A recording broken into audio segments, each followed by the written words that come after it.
আমি পদ্মজা, পর্ব ৩। লিখেছেন ইলমা বেহরুজ। আপা, স্কুলে যাবা না? পূর্ণা পদ্মজাকে জিজ্ঞেস করল। যাব। তাড়াতাড়ি করো। তাড়া দিয়ে পূর্ণা বাড়িতে ঢুকল। পদ্মজা বাড়ির পেছনে নদীর ঘাটে উদাসীন হয়ে বসে আছে।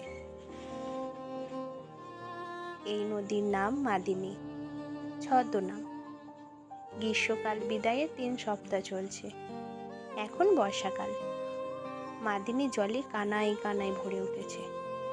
সে যেন স্রোতস্বিনী। ঘোলা জলের একটানা স্রোত বয়ে যায় সাগরের দিকে। উজান থেকে ভেসে আসছে ঘন সবুজ কচুরিপানা। পদ্মজার এই দৃশ্য দেখতে বেশ ভালো লাগে। নিষ্পলক চোখে তাকিয়ে আছে মাদিনী নদীর স্বচ্ছ জলের দিকে।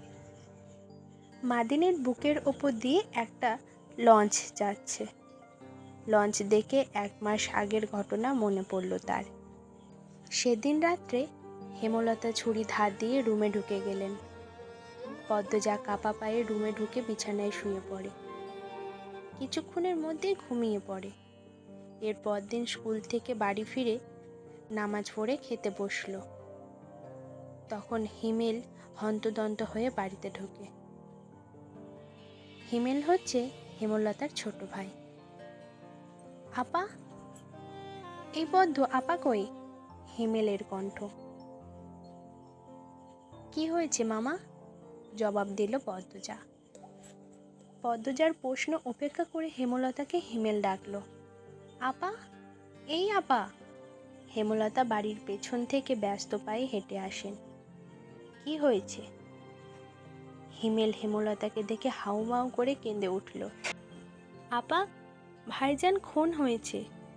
রাত্রেই কে জানি মাইরা ফেলেছে রে আপা। হিমেল কাঁদতে কাঁদতে হাঁটু ভেঙে বসে পড়ল। পদ্মজা তৎক্ষণিক সন্দিহান চোখে মায়ের দিকে তাকালো। হেমলতাকে দেখে মনে হলো তিনি চমকেছেন, অথচ তার চমকানোর কথা ছিল না। নাকি হিমেলের সামনে অভিনয় করলেন। পূর্ণা পেমাকে ওদিকে আসতে দিস না পদ্ম, আমি আসছি। হেমলতা বাড়ির বাইরে মিলিয়ে যান। হিমেল পাশে খুঁড়িয়ে খুঁড়িয়ে হাঁটছে। ছেলেটা বোকাশোকা, জন্মগতই প্রতিবন্ধী। ২২ বছরে হিমেল এখন শিশুদের মতো আচরণ করে। কথায় কথায় খুব কাঁদে। সেখানে তার ভাই খুন হয়েছে। ১ মাস তো প্রতিদিন নিয়ম করে কাঁদবে। পদ্মজা রাতেই ভেবেছিল এমন ঘটনা ঘটতে পারে, তবুও এখন ভয় পাচ্ছে খুব। পুলিশ কি এসেছে? মাকে কি ধরে নিয়ে যাবে? ভাবতে গিয়ে পদ্মজার বুক ধক করে উঠল। গ্রামের কাছেই শহর থানা। পুলিশ নিশ্চয়ই চলে এসেছে। পদ্ম ধপ করে মাটিতে বসে পড়ল। সে ঘামছে খুব। নাক মুখ গলা ঘেমে একাকার হয়ে যাচ্ছে। পূর্ণা খুনের কথা শুনে খুব ভয় পেয়েছে। তার মনে হচ্ছে সেও খুন হবে। খুব বেশি ভীতু পূর্ণা। পদ্মজার শরীর কাঁপতে থাকে, চোখে ভাসছে। হেমলতাকে পুলিশ শিকল দিয়ে বেঁধে নিয়ে যাচ্ছে। তার খুব কান্না পাচ্ছে। আর সময় নষ্ট না করে তাড়াহুড়ি করে উঠে দাঁড়ালো পদ্মজা। মাথায় ওড়নার আঁচল টেনে নিয়ে পূর্ণার উদ্দেশ্যে বলল, পেমারে দেখে রাখিস বোন। বাড়ি ভর্তি মানুষ, আরও মানুষ আসছে। হেমলতা মানুষজনকে ঠেলে হানিফের লাশের সামনে গিয়ে দাঁড়ালেন। তখন ফর্সা রঙের ২ জন মহিলা ঝাঁপিয়ে পড়ে তার ওপর।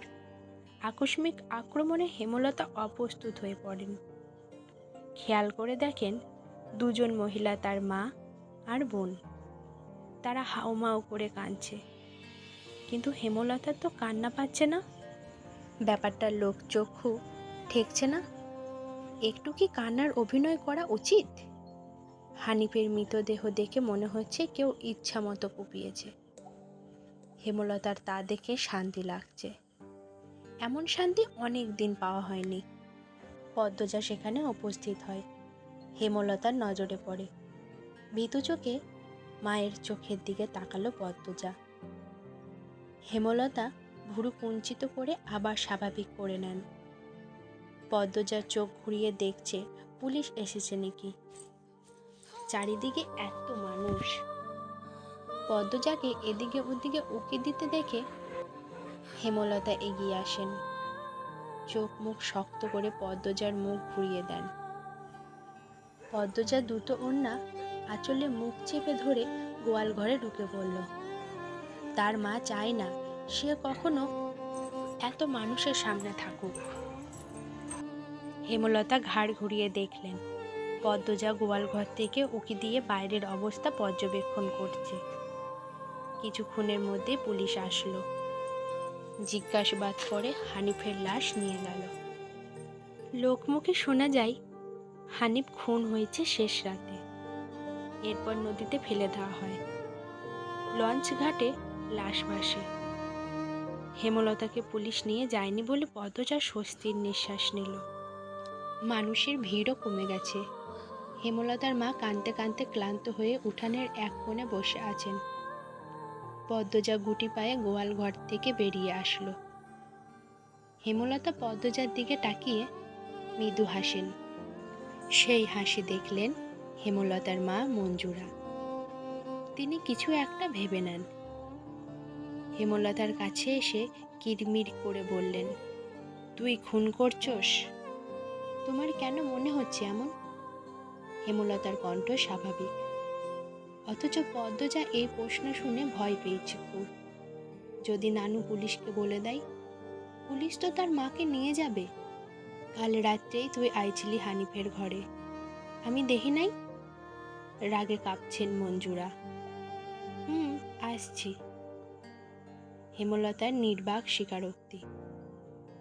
কেন মারলি আমার ছেড়ারে? তোর কি ক্ষতি করছে? আসছি বলেই আমি খুন করেছি? এত রাইতে তুই তার কাছে আর কি দরকারে আসবি?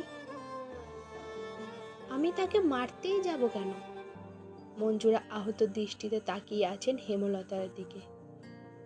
হেমলতার চোখ মুখ শক্ত। নিস্তব্ধতা কাটিয়ে মঞ্জুরা চেঁচিয়ে উঠলেন, পুলিশের কাছে যাবো আমি। পদ্মজা কেঁদে উঠল। অস্পষ্ট কণ্ঠে বলল, নানু এমন করো না। হেমলতা নিচু স্বরে কঠিন করে বললেন, আমার মেয়েদের থেকে আমাকে দূরে সরানোর চেষ্টা করো না আম্মা, ফল খুব খারাপ হবে। পদ্মজার মনে হলো মঞ্জুরা ভয় পেয়েছেন।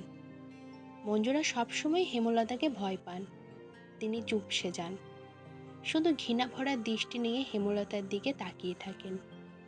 পদ্মজা বুঝে উঠতে পারে না তার নানু কেন ভয় পায় মাকে। মায়ের অতীতে কি ঘটেছে? কেন তিনি এমন কাঠখোট্টা? ছেলের খুনিকে কোনো মা ছেড়ে দেয়? নানু কেন ছাড়লেন? মেয়ে বলে, নাকি অন্য কারণ? কোনো উত্তর নেই। এসব ভাবলেই উল্টো মাথা ব্যথা ধরে। অন্য ৮-১০টা পরিবারের মতো কেন না তারা? নাকি গোপনে সব পরিবারেরই এমন জটিলতা আছে? প্রশ্ন হাজারটা, উত্তর কোথায়? সেদিন রাত্রে খাওয়ার সময় হেমলতা নিম্ন স্তরে পদ্মজাকে বললেন, পদ্ম। জি আম্মা। আমি হানিফকে খুন করিনি, কারা করেছে তাও জানি না। কথাটা শুনে পদ্মজা খুব চমকায়। তার মা মিথ্যা বলে না। তাহলে কারা খুন করলো? পদ্মজা প্রশ্ন করল। তাহলে শেষ রাতে মামার কাছে কেন গিয়েছিলে আম্মা? হেমলতা জবাব দেয়নি। খাওয়া ছেড়ে উঠে যান। পদ্মজার ভাবনায় সুতো কাটল কারুর পায়ের আওয়াজ শুনে। ঘাড় ঘুরিয়ে মোর্শেদকে দেখতে পেল। মোর্শেদ পদ্মজাকে ঘাটে বসে থাকতে দেখে বিরক্তিতে কপাল কুঁচকান। এই ছেড়ি, যা এন থাইকা। পদ্মজার কান্না পায়। খুব খারাপ লাগে। নিঃশব্দে এক ফোঁটা জল গড়িয়ে পড়ে। তা আড়াল করে ব্যস্ত পায়ে বাড়ির ভেতর চলে যায়। কয়েক মাস পর পদ্মজার মেট্রিক পরীক্ষা। ৩ বোন বই নিয়ে সড়কে উঠল। পদ্মজার কোমর অবধি ওড়না দিয়ে ঢাকা। পূর্ণা এক নাগাড়ে বক বক করে যাচ্ছে। স্কুলে যা অবধি কথা বন্ধ হবে না। মাঝে মাঝে জোরে জোরে হাসছে। মেয়েটার হাসির রোগ আছে বোধ হয়। একবার হাসি শুরু করলে আর থামে না। পদ্মজা বারবার বলেছে, আম্মা রাস্তায় কথা বলতে আর হাসতে মানা করেছে, চুপ কর না। তবুও পূর্ণা হাসছে। বাড়ির বাইরে এসে সে মুক্ত পাখির মতো আচরণ করে। তাকে দেখে মনে হয় খাঁচা থেকে মুক্তি হয়েছে। পদ্ম, ওই পদ্ম, খাড়া। পদ্মজা ক্ষেতের দিকে তাকালো। লাবণ্য ক্ষেতের আইল ভেঙে দৌড়ে আসছে। লাবণ্য আর পদ্মজা এক শ্রেণীতেই পড়ে। লাবণ্যর কাছে এসে হাঁপাতে থাকলো। শান্ত হওয়ার পর চারজন মিলে স্কুলের উদ্দেশ্যে হাঁটা শুরু করলো। বাংলা পড়া শিখে এসেছি আজ। পদ্মর প্রশ্ন অগ্রাহ্য করে লাবণ্য বলল, আরে ছেড়ি, বাড়িতে শুদ্ধ ভাষায় কথা কইলেই বাইরেও কইতে হইব নাকি? আমি আঞ্চলিক ভাষা পারি না। লাবণ্য অসন্তোষ প্রকাশ করল। সে অলন্দপুরের মাতব্বরের বাড়ির মেয়ে। তাদের বাড়িতে সবাই শিক্ষিত, তবুও তারা আঞ্চলিক ভাষায় কথা বলে, পরিবারের 2-3 সদস্য ছাড়া। আর পদ্মজার 14 গোষ্ঠী মূর্খ, 2-3 জন ছাড়া। তবুও এমন ভাব করে আঞ্চলিক ভাষা নাকি পারে না। সত্যিই আমি পারি না। ছোট থেকে আমার শুদ্ধ ভাষায় শিখিয়েছেন, উনিও বলেন, তাই শুদ্ধ ভাষায় কথা বলতেই আরাম পাই। পূর্ণা তো পারে, আমার চেষ্টা করতে ইচ্ছা হয় না। আচ্ছা বাদ দে, শুন, কাল আমরার বাড়িতে নায়ক নায়িকারা আইব। পূর্ণা বিগলিত হয়ে প্রশ্ন করল, কেন আসব? কোন নায়ক? শুটিং করতে? ছবি শুটিং? পদ্মজা এসবে কোনো আগ্রহ পাচ্ছে না। পূর্ণা খুব আগ্রহ বোধ করছে। সপ্তাহে একদিন সুমিদের বাড়িতে সাদা কালো টিভিতে সে ছায়াছবি দেখতে যায়। তাই পূর্ণা অভিনয় শিল্পীদের প্রতি তার আগ্রহ আকাশ ছোঁয়া। পূর্ণা গদগদ হয়ে প্রশ্ন ছুড়ল, কোন নায়ক নায়িকা? বল না লাবণ্য আপা। দাঁড়া, মনে করি। পূর্ণা কৌতূহল নিয়ে তাকিয়ে আছে। লাবণ্য চোখ বুজে মনে করার চেষ্টা করল।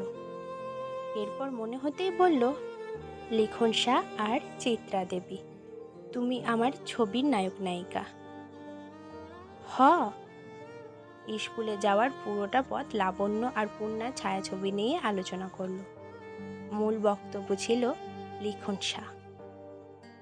এই পর্যন্তই ছিল আমি পদ্মজা পর্ব 3। পরবর্তী পর্বগুলো খুব দ্রুত আসবে। শুনতে চাইলে চ্যানেলে চোখ রাখুন। এতক্ষণ আমি আপনাদের সাথে ছিলাম শোভা। সবাই খুব ভালো থাকবেন, সুস্থ থাকবেন, আর অবশ্যই নিজের যত্ন নেবেন। ভালো লাগলে চ্যানেলটিকে সাবস্ক্রাইব করে পাশে থাকবেন। আজ আসি।